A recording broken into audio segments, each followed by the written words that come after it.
Ice Star, Day 236. The longest month in Etheria has finally reached its end.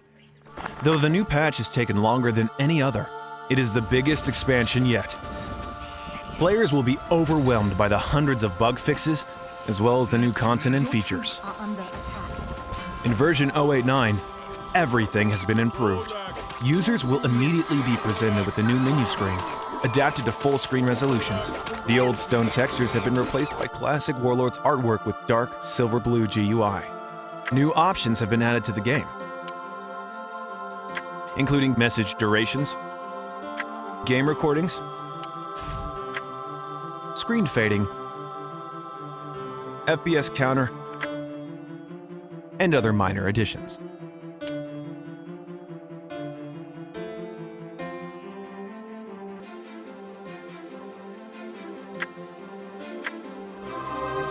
Creating a new hero has never been so fun. Races and classes have been updated and have more of an impact on hero stats.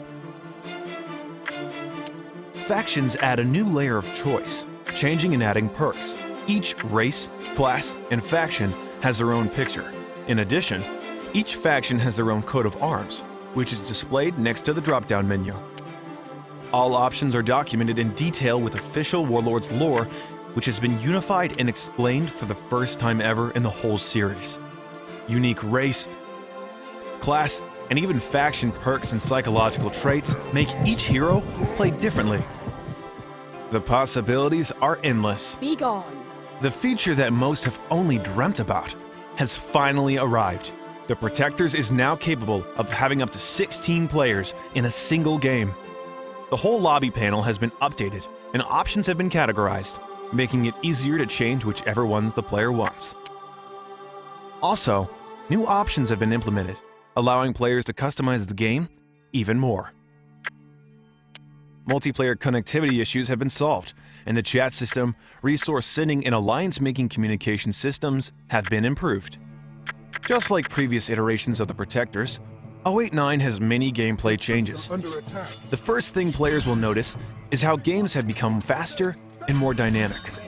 Unit stats vary more between the races, and a new percentage-based armor system has been implemented, making the game much more balanced both for larger and smaller units.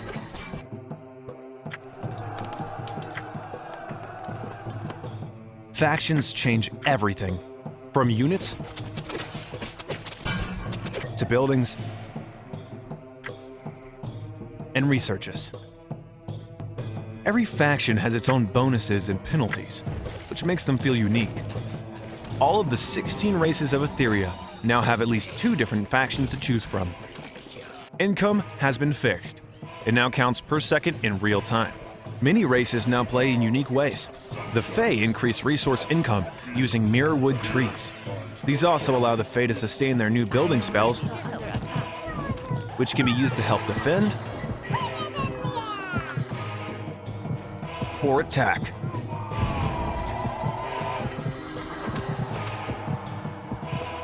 Demons utilize a new resource, souls. These are generated automatically, but can also be produced. Many of the most powerful demon strategies utilize these souls. More fearsome yet, their buildings can now teleport across the map. However, the longer the distance, the higher the cost. Minotaurs now get furious and even more powerful when spilling blood. The greater their rage resource, the more dangerous they become.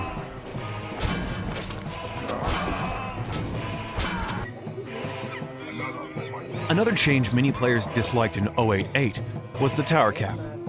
In 0.8.9, the cap has been removed. However, towers now have a distance limit, meaning they can't be built too close to one another. This update allows players to build as many towers as they want without abusing their usefulness.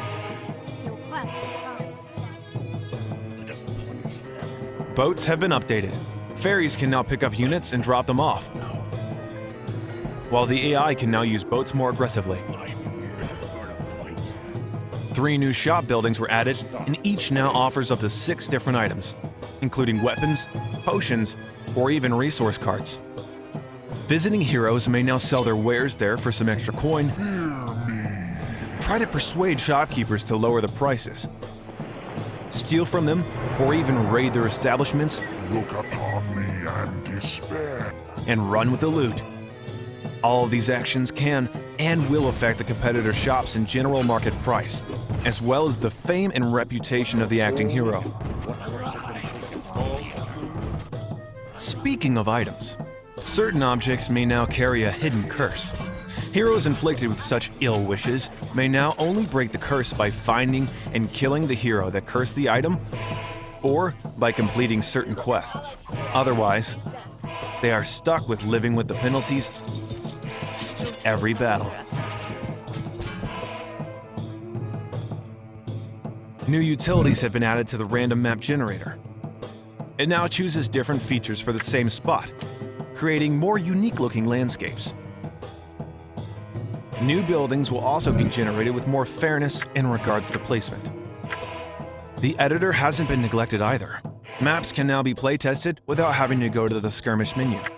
Existing scenarios can be enlarged or copy-pasted onto other scenarios too.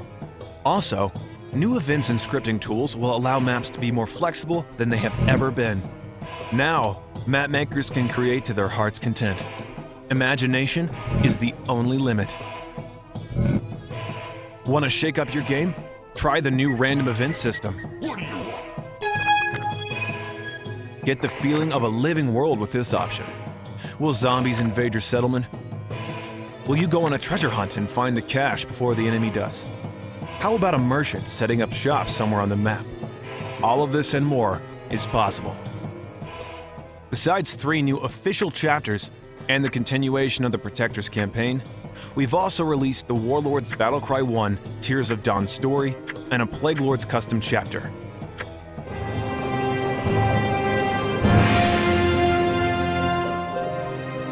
I almost prayed it wasn't true. What's more, multiple custom campaigns and chapters can be run side by side on the same installment. Players may now download any number of packs and install them without fear of overwriting any files or saved games. Many new combos, features, and adventures await to be discovered. Dare to enter the world of Warlords. Farewell, Warlord. We shall meet again.